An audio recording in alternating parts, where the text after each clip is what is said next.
Like we had like the channel knob, you know, the young generation don't know about the channel knob. Technology. Yeah, It's exactly. all dial. Yeah, it's a dial knob. So the dial knob broke. My dad no. replaced it with the knob from the oven. Oh, And funny. so I was embarrassed because a lot of people would say, you know, hey, Very creative. you got 450 channels. You know, my favorite channel is broil.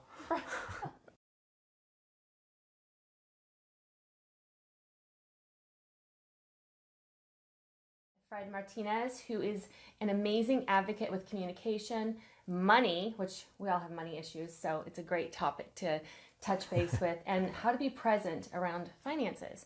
So I would love for you to share a little bit with everyone, good morning, about what it is for you, how communication and money connect, and how you kind of navigate some of those things. So would you like to share with everyone a little bit about definitely. it? And jump right in. Yeah, and thank you so much for having me here. Oh, of course.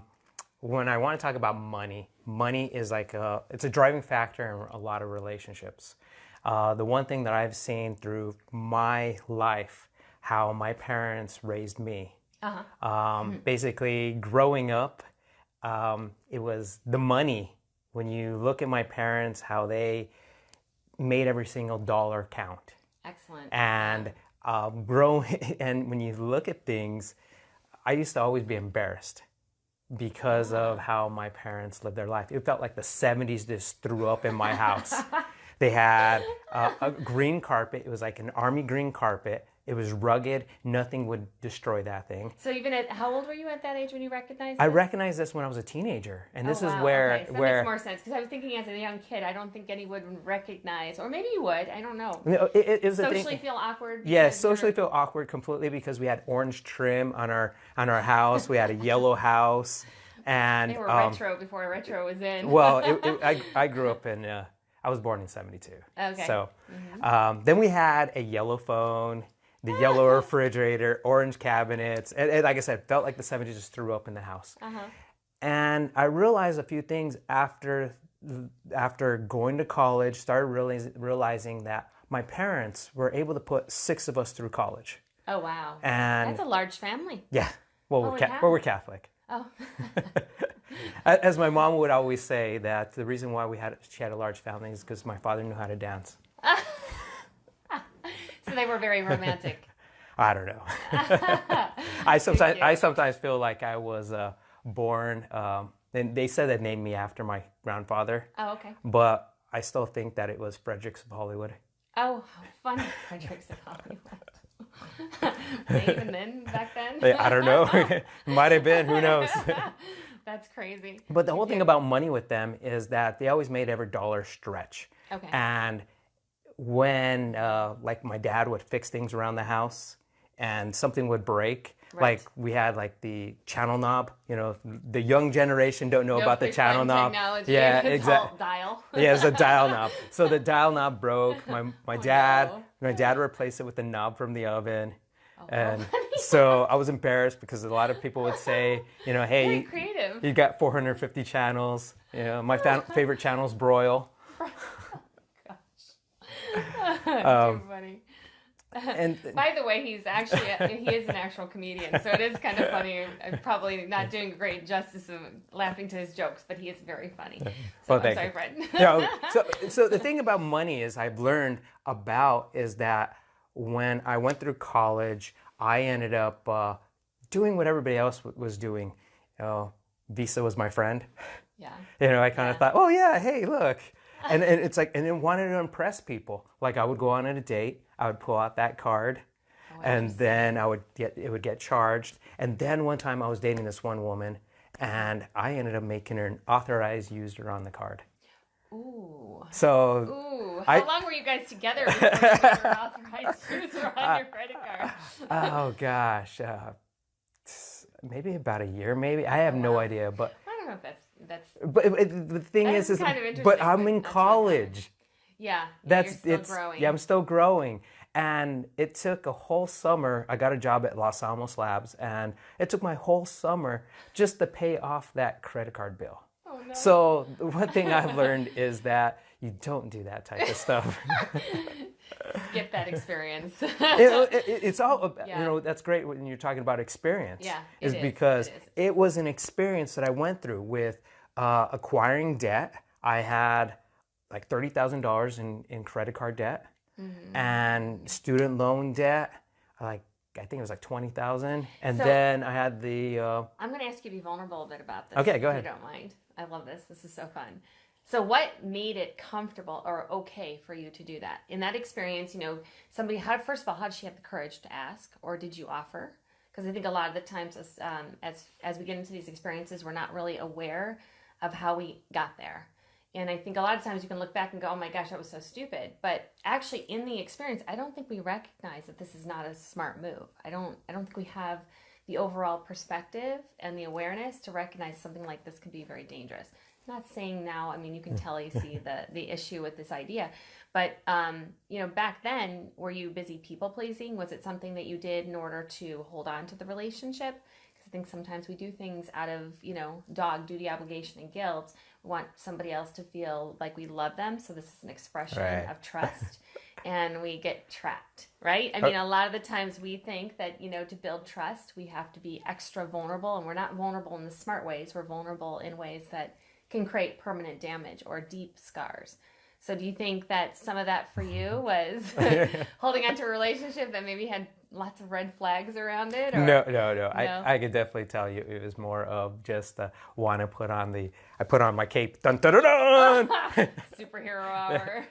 I'm not gonna say with that word what it is, but it's Captain. Yeah. Yeah. So it was basically it's funny. almost like people pleasing. It's Yeah. basically kind of Right. seeing somebody hurt or seeing somebody like, hey, if you're caught in So an almost emergency. the fix-it mode. Yes, Like you yeah. wanted to be the man. Yeah, I wanted to be the fix-it. But in reality, when you step back and you start realizing and saying, Consequences. no, you don't do that. You basically lead by example. You don't Yeah. go out and try and fix somebody's problems. You can be listening to them Yeah, and supportive and let them figure it out on their own because they're going to be more appreciative of it. It's like your first car. Yeah. If somebody gives you your first car, are you going to appreciate it? No. No, because you didn't earn it. Exactly. Yeah, absolutely. I think that's true. And I think a lot of our lives, we're not really looking for someone to fix it. I think a lot of the times we're looking to be heard and seen in the experience so that we can grow. And a lot of those opportunities get missed because someone's trying to quickly, band-aid it or just make it go away. And I have personally learned a lot of the times that by having these cool experiences, I get to learn more about myself and my resilience and my ability to cope with stress. And really kind of, I always feel like the long way, sometimes there's more scenic, more opportunity, something new to grow versus the fast track. Sometimes the fast track is just fast and you don't get to experience much of life and connection. So I think it's really cool that, you recognize that by enabling this person, you actually created not only pain for you, but probably pain for her as well, because she didn't get to learn something about herself. She became codependent on you. Right. And probably ended the relationship in a very dangerous way, I'm sure, emotionally. Well, I don't know. I don't remember that. No, I don't That was remember. a long I time don't ago. remember that part. It That's was a long time ago. You just remember the financial strain, huh? I just remember the certain key things in my life that just made me realize that no, I'm not going to do that. And then what ends up happening is you repeat the process over and over and over again True that. until you start realizing that there's a pattern here. Right. And then what is that pattern? That pattern is that people pleasing or that I want to make a significance being like, I want to be heard. Right. And I don't know whether or not it's because I'm the last born and it's kind because I started Birth looking, order? because I started thinking about that because it's like, I'm significant, like, hey, Usually the last borns always gets babied the most. You see, that didn't happen in your dynamic. oh, I was babied. You were babied, but you weren't valued. You didn't see that you were like a valuable component. Like you were babied to the point where you were minimized. I guess they would maybe minimize because my siblings are a lot older than me. My older brother's about like 15 years older than me. The closest siblings to me are the twin sisters who are 8 years older. Okay. So it was, I felt like I had, I guess you would, not Almost you could siblings, prove your worth. but I had extra Multiple parents. Yeah. I could see that. I have a family that I work with that they have a very large dynamic, and each child has definitely got their emotional role that they play in relation to each other. And I think it is a very important element to recognize in a large family. Right. There are a lot of it's a community. It's a collaborative experience. So it's a little bit different. And I do think that you're right. When you're little, you do not have much of a voice because everyone's just rushing to get things done. Yeah. Right? Right. So, yeah, that makes a lot of sense. And it would make sense, too, that would transcend into your experiences with other relationships, as you would actually do the same things that were modeled for you in relationships, thinking this is how love is shown, instead of recognizing this is actually a minimization of somebody else's voice. Sometimes we don't recognize the experience we're feeling as much as the experience that we've seen portrayed on us. It's kind of like role reversal. Instead of saying, oh, I didn't like that when that happened when I was a kid, I'm never going to do that to my, we always say that, I'm never going to do that to my kid when I have kids, but the truth is you usually end up doing it. And I think that's a lot of it is because it's what's modeled for us, and then we turn around and actually don't get a chance to pause and remember how it felt to be that other person in that exchange. So it's kind of cool that you had that experience where you recognized, no, this is not what I'm going to do. So that's pretty cool. Thanks for sharing that. Right. So do you think that in your relationships moving forward that did you have trust issues, or it didn't show up again? I guess I don't really quite know on that. Okay. Because I was with someone for about 19 years in my life. So 16 years, almost 16 years I was married. Right. So I'm relatively new to the single world. And Just kidding. She's being sarcastic on that. I think there's a beautiful dance in either direction, but I do think it's kind of, the transitions are challenging. Yeah. It's a totally different world. Yeah. And the one thing that I noticed is that with myself is that how I was with my former spouse, where at the age of 35, I had everything paid off. We had everything paid off. The house was paid off, no consumer debt. We're completely debt-free. What most people consider to be stressless living. Exactly. And so that's where I want to go ahead and get into this a little bit more, is that... Book with me. Although if I show it to you, it'll be flipped backwards. But anyway, yes, we'll get into that. Okay, so what I want to get into is how when you don't have that stress of the finances and debt, it gives you the ability to do whatever you want. How many people, like in the jobs that you're in, that you want to go ahead and just like tell your job, see ya? When I was doing some contracting work out of state, there's a person from Jamaica, and he was telling me, he was my Uber driver, and he was telling me that he is raising the money for he can go ahead and tell his boss, F you. Interesting. Yeah, he said, it's like, this money right here I'm making is the F you money. Interesting. And because he was looking at things as like, I want to do this in my life. And when he was living I said, well, you lived in Jamaica. What are you doing here in Iowa? And he was like, I needed to make some money. And when I have that money, I'm going back and I'm opening up a restaurant. Interesting. So in his mind, he was paralyzed because of this belief around money? Correct. So what did you make up from that experience? What did you hear that he didn't? Well, the experience that I got out of him was that he went to seek opportunity, which I see that as a great opportunity for himself to grow, because he was telling me that it was very stagnant of where he was. So he wanted to go out and grow himself, get educated, and he had the opportunity here in America. Interesting. So my devil advocate comes in and says, well, wait a minute. What was it about his resistance of what he had that wasn't creating abundance? It's kind of an interesting thing, because I think a lot of us believe that we need to chase money in order to have freedom and joy. And so I look at it from that emotional perspective, of course, and go, well, what was he resisting? So not that money equates joy, but I do think it creates ease. And I think life is simple and not easy. So you can see where I'm going with this. It's more about the fact that I feel like maybe there was an opportunity to have his dreams without having to push so hard. So it's kind of interesting that he was creative enough to go outside and try something different outside of his wheelhouse, outside of what he knows. But it's interesting that he had this anger behind it. And maybe that was his rocket fuel. I don't know. Maybe that's what he used to keep him going. And, you were more in the experience than I was, but I'm just kind of playing with this idea of maybe that the resistance wasn't about the money as much as it was he had this belief around money that equated to his freedom. So it's kind of an interesting story. Some people believe that when you have the money, that you can have anything that you want. And that when you're debt free and you have no stresses in life, but in reality, life hits you. And it hit me hard when I got divorced. Because when you look at the thing is the stresses that you go through, the dynamics of the relationship, and realizing who am I now? And where did I come from? What did I do? And putting a lot of blame on yourself. And when you look at it as shame story. And then, however, now I look back at things as I put myself in a good financial situation where I have the ability of being present wherever I'm at. That I don't have to say, someday I'm going to get this. Someday I'm going to get that. Because when you look on the calendar, you don't see someday. It doesn't exist.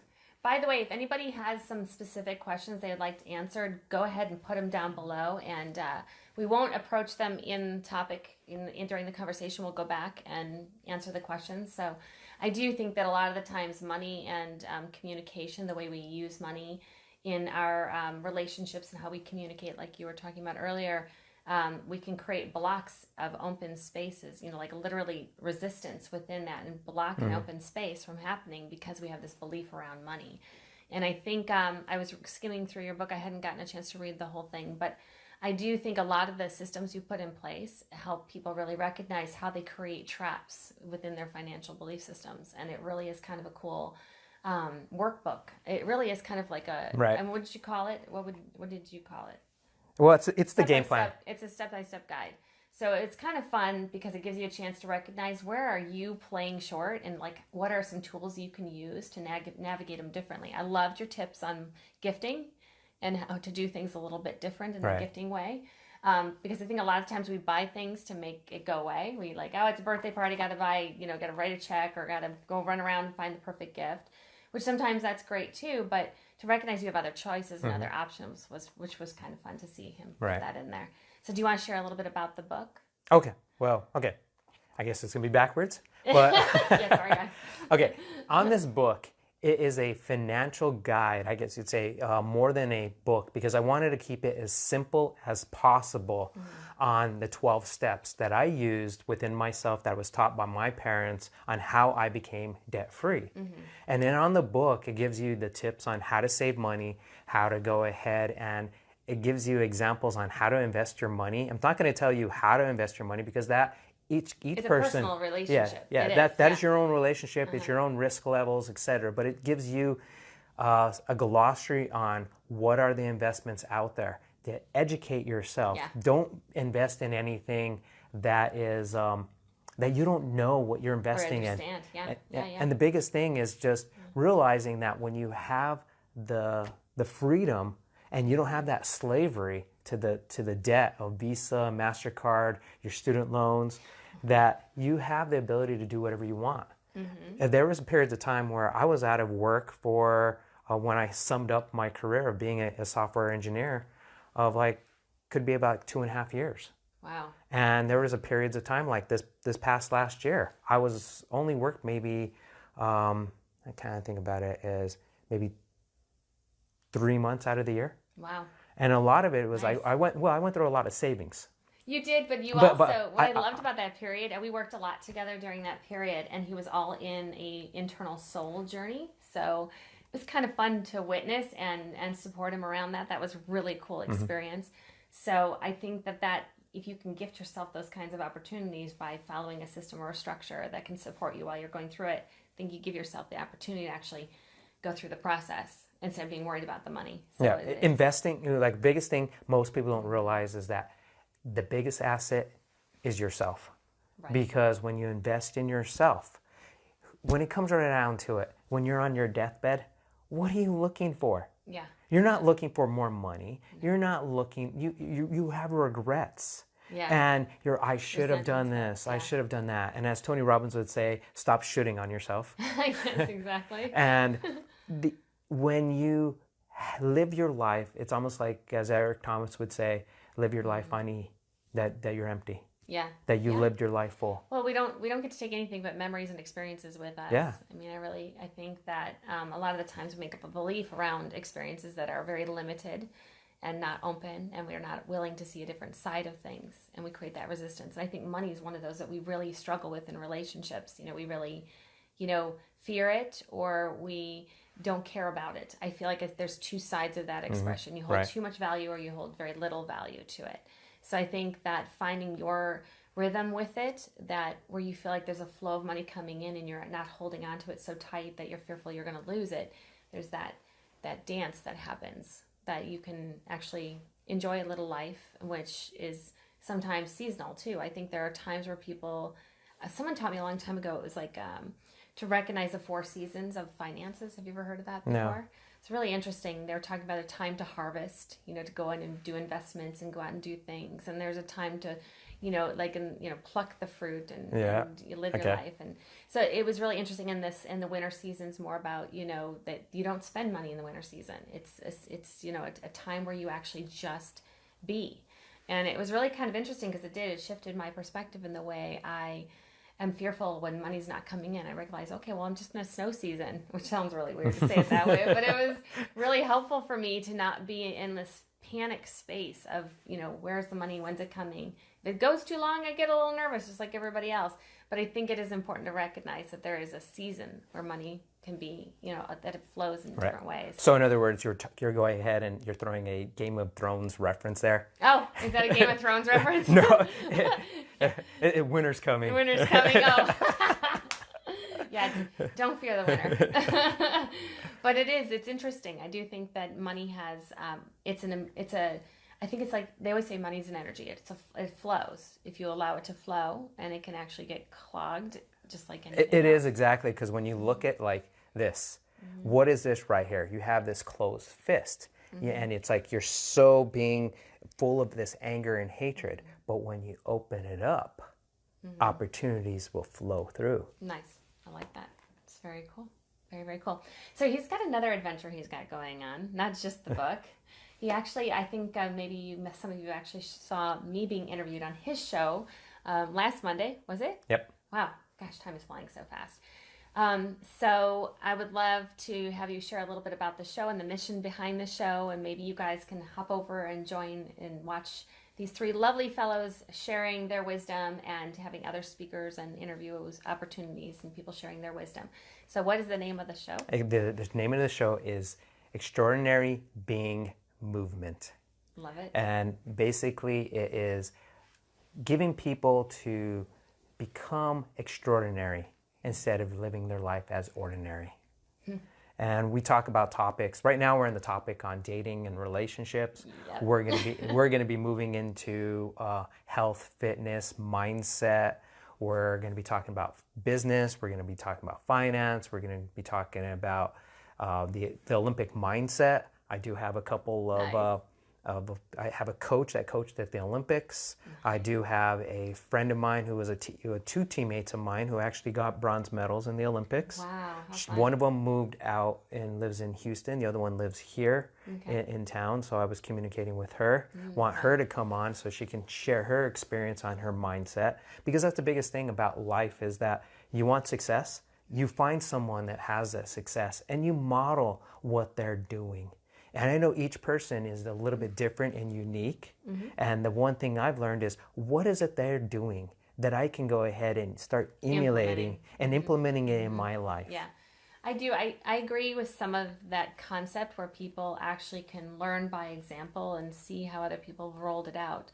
But I also think there's an emotional recognition. There are certain things that we're also individual, that we need to allow some of that creativity and to recognize that just because someone did it that way doesn't mean that that's the way you should do it. Correct. It's kind of a balance between that dance, there's not one solution to get to there's so many options, so many different ways to navigate that. And many different ways to skin a cat. Yeah, so I always look at my mentors as inspirational people. I'm a big Gandhi, and I love, the old ancient philosophers. So for me, it's always like to relate and connect by them sharing their story, to be inspired by it.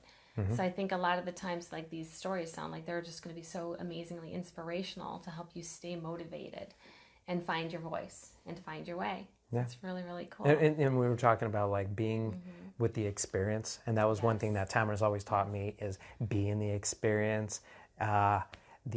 Instead of seeking out this attachment to an outcome. Yes. Yes. I was like branded on him. Forgot. I think you're attached to the outcome again. Oh man. Yeah, exactly. Going through that over and over again, and what that does, it prevented me from actually being with that experience. Yeah, it does. Yeah, absolutely. And deflection. as being an athlete, that I was always so focused on what is my results? What is my result? Oh. Now I reframe things where I am competing against myself rather than the myself of yesterday, not the individuals that are out there. They're part of the competition. They're elevating me. And I'm basically surrendering to the experience and being joyful of it. Nice. Instead of it being like, I'm out to get you. Right. I'm going to do whatever it takes, because then you get all this stuff stuck in your head. You start playing their mind games, and then you see it back and forth. They're doing something, then I'm doing something, right. And then you're just stuck. And then what ends up happening? You end up who's going to be losing? Yeah. You're going to be losing. I do think our society. I don't know if you found this, but with raising children, a lot of the times everyone ended up having a trophy. Just for showing up or just being a part of the team. A lot of the times they didn't even show up. I do feel like in our society we encourage a little too little out of people. I know that sounds really kind of a weird way of saying it, but showing up is on you. It's a part of your opportunity, and I think in some of these spaces we need to value more of an effort and intention behind things.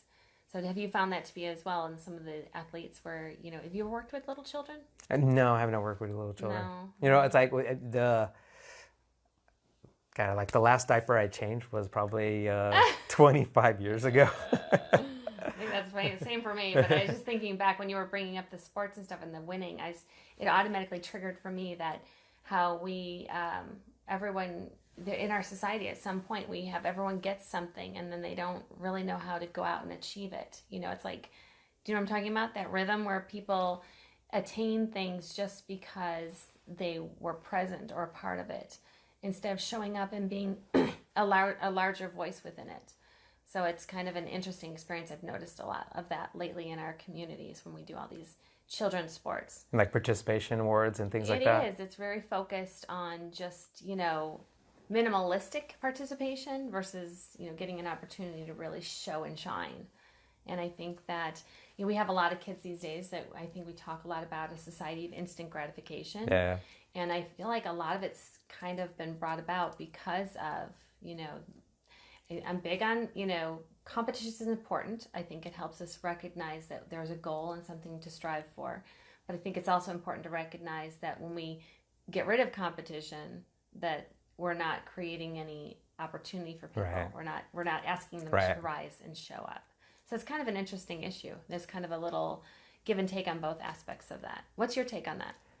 My take on the issue of the participation is that just exactly what you said. It shows that there's no winners, there's no losers, and I know there are parents out there that are probably keeping score in their head because they don't keep score. And then everybody's a winner. The thing is that that's not real life. When you look at it, if you don't show up to work, you lose your job. You lose your job. You're not participating at work. You lose your job. Right. And I feel like that there's a lot of opportunity there for kids to learn that at an early age. When we just do this, everyone gets a trophy. I just find it very difficult to find children who are as inspired to be motivated, to strive to do more, to be more. So it's been kind of an interesting and as sometimes as kids that you might not be shining when you're a little kid. I know for a fact that I didn't hit my stride or my peak until I was out of college. I was even a Division I athlete, and I was like looking back, and I'm like, how did that happen? Probably because you did. You showed up and you did it. But it wasn't a participation. It was like No, saying, I like, mean, you did it. I Yeah. did it. I You had, actually achieved it. and I had to really Yeah. work hard for that. But I Yeah. also believe too that because I was this little runt as a little kid, that I had to work harder. When I played baseball, I was the shortest kid, and I would go ahead and act like I get hit by the ball because I couldn't hit the ball, and then I would steal bases. So I was a speed Were demon. you taught manipulation through your sports? Just kidding. You got to That's do what hilarious. you got to do whatever it takes. You got to do whatever it takes. And then the one thing I've learned about life now, and when you use the baseball analogy, is that you got to be swinging every time you're at the plate. Oh, yeah. Because if you're just like standing at the plate, you're looking at the ball just going back right there through you. Yeah, you might get Missed opportunities. You got missed opportunities. But the other thing too is like, yeah, you might get walked on. You know, you might be able to get onto the base by being a walk. Other than that is that you're not in control. You're in control when you're going to be swinging at that ball. And it's like, I'd rather die swinging than just let life pass me by. Okay, so the way I twist that in what you're sharing with me, I just am kind of playing with my own little analogies. To me, when you're missing and you're not swinging, you're not controlling your perspective. You're allowing situational experiences to happen, and you're making up this belief that you're out of control and that life is happening to you. So you lose because of that. But if you actually swing at opportunity, you're getting a chance to change the perspective or see something from a different perspective. Yeah, exactly. So I like that analogy. Thank you. That was pretty cool. I like it. Sports is so cool. There's always something cool there. So fun to watch too. So, okay, so you've got these two awesome opportunities for people to connect with you. Do you want to share with them how they can find you, or either? People can find me on Facebook. I do have my personal email. It's Frederick, Frederick, Martinez @hotmail.com. Excellent. Yes, Awesome. I'm still one of those users that still have a Hotmail. I know, that's pretty funny. I have a Gmail. gotta go with the times. I'm just kidding. Hey, at least it's not AOL. Oh my gosh. That's cute. At least it's not AOL. Now, no hate mail. I don't even know if they're still in around. I think they are. You'll get a bunch of AOL members tagging you, harassing you. Too funny. Well, thank you so much for taking the time. Is there anything you would like to say as a takeaway for the group?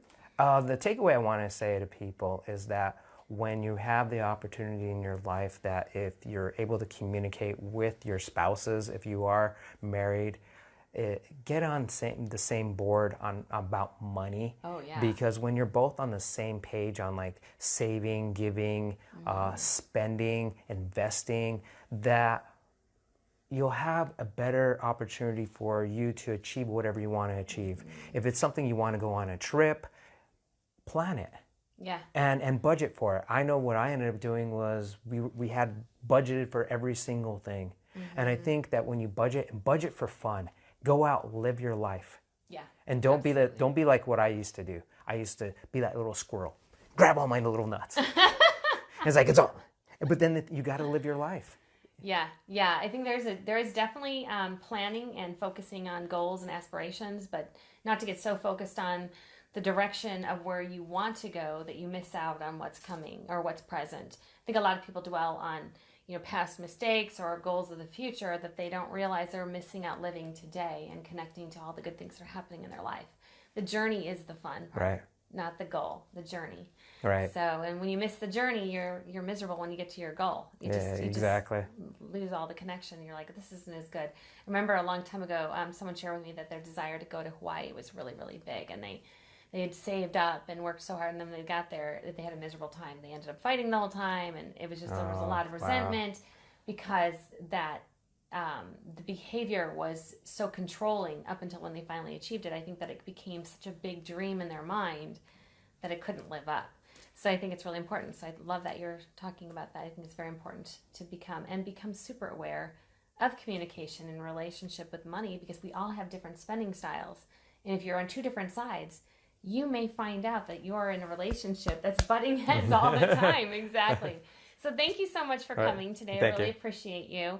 And I'm sure he'll be back. We'll talk to him some more. All right. Well, thank you so much.